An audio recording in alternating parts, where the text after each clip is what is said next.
and to prepare the usual stuff, the usual common sense kind of approaches. Hundreds of times a day, unfortunately, we identify threats in our network. So let's say we detected a hacker compromising a web server belonging to a university. So first of all, we need to analyze that data. We need to see the severity of the attack. We also need to see that if that attack is relevant at any other institutions. So we use the system I'll mention in a couple more minutes called Netflow, and we'll see if that attacker has made similar collections on the same port. Then we can alert all the institutions. But very often it might not be somebody at a computer, but it's worms, and the worm will manipulate with multiple sites. So we very often alert sites as well when we come to clean up and assist these smaller sites, and some of the bigger sites either don't have the time or they don't have the technical expertise or the knowledge to go through the logs. So we help them on that, find out exactly what happened, and move back to the advice stage again. So this is the amount of incidents we deal with a month. In Scott's presentation earlier, he mentioned, I think he was dealing with about 125,000 incidents a month. These are all incidents we've actually raised communications with the customers. So this is stuff we've deemed serious enough to either send an email out or give a phone call. You'll notice, this year in 2009, we're expecting to deal with between 5,000 and 6,000 security incidents on JANET. And there's a couple of reasons for the sharp increase towards the end of the last year. Copyright notifications on JANET have been going up considerably. I'll come on to more of those in a second. And config has been a huge issue. Config has been a big issue, but because of work like the Shadowserver Foundation, we've had really, really great visibility into it. And we've detected a lot of infected systems. So even though we're dealing with more incidents, I don't believe that JANET is a more dangerous place. In fact, I think this is a good thing. So if you break that down and look into the types of incidents we have to deal with on JANET, this is all stuff we've raised incidents about. As I mentioned, copyright's a reasonably big thing.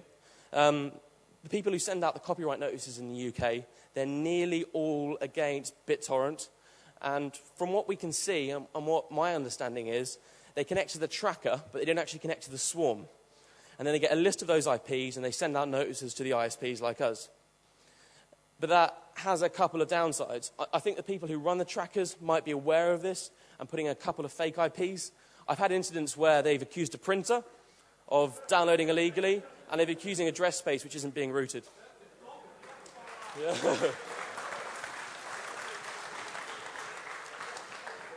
Compromise is a really big thing. As I mentioned, we actually classify a compromise as a malware infection. So it's not something as, I suppose, exciting as somebody physically going and rooting a server. So that's the reason for a big portion of compromises. Compromises often, most of the time, lead to scanning. Config will scan on port 445, and config has been known to download WallDeck and send out a load of spam. So compromises often lead to scanning and unsolicited bulk email.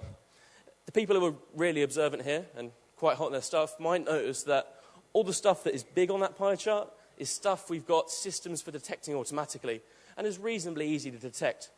Things like social engineering, they do happen a hell of a lot on JANET, but because we haven't got automated systems, a lot of it slips through the net. So we do detect that stuff, just not in the quantities because we've got automated systems for dealing with it. So dealing with 5,500 incidents, and we've got around about 7 full-time members of staff in the team, is not something we can do with something like Outlook. So we've got a tool called Request Tracker for Incident Response. I guess a lot of you are probably familiar with RT, which is developed by Best Practical. We originally developed this with a bunch of other CSIRTs, notably Red Iris. It saves us a hell of a lot of time, and I mean a lot of time with dealing with incidents. If you send me an email with an IP address, for instance, or a domain name, next to that will be a button, and I can click on that button. Straight away I can see any other similar incidents which are going on from the same IP, any other incidents from the same site, all the relevant contact details from our private Whois server. Saves us a lot of time. So we've got a couple of tools for detecting network abuse.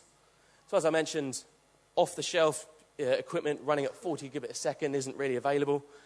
And we estimate that we'll be going to 100 gigabit a second sometime around about. We'll have a need for it in 2011.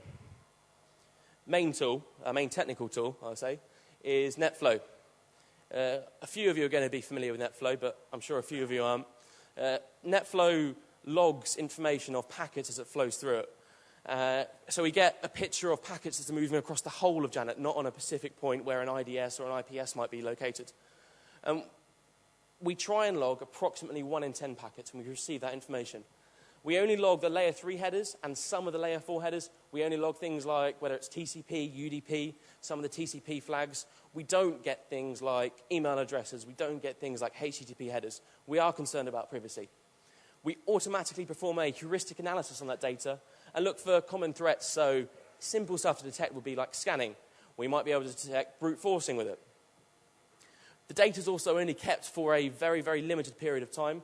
We keep no backups and no archives of the main data. As soon as that's been deleted from our system after a really short amount of time, it's gone forever. You couldn't come to me and ask that data because it wouldn't exist anywhere. And we process around about 125,000 Netflow records a second. So that's a fair bit of data. The system we've got at the moment is homebrew.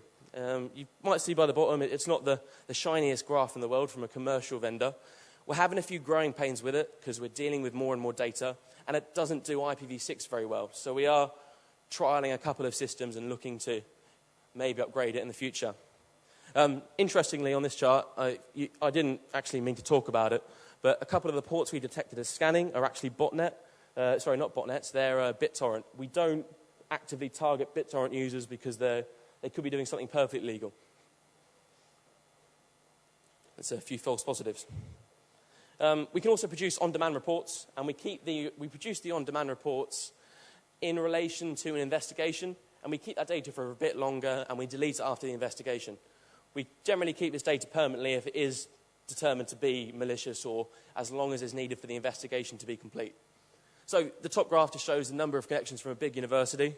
They were dealing with around about 8,000 TCP connections that we detected every hour, and they can see a clear spike when they got hit by a spam attack. And this chart below just shows some of the tabular data we're able to get. So it's nothing that's really privacy concerning.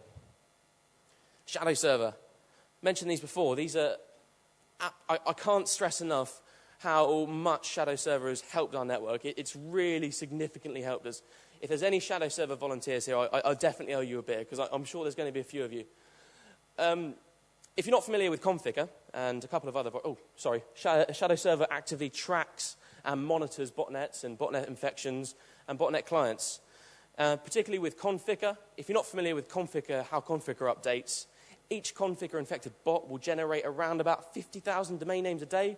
It will then try and resolve those 50,000 domain names and connect to each one of those resolved IPs once.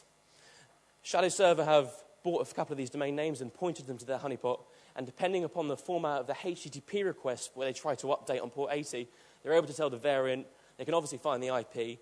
They then report that information to us. At one point, we were receiving around about 200 Configure reports every day. We actioned every single one of those Configure reports. Those are all infected machines, and at some point, we didn't know whether it was going to update to a banking Trojan or anything like that. So there was a real concern that this could develop into something worse.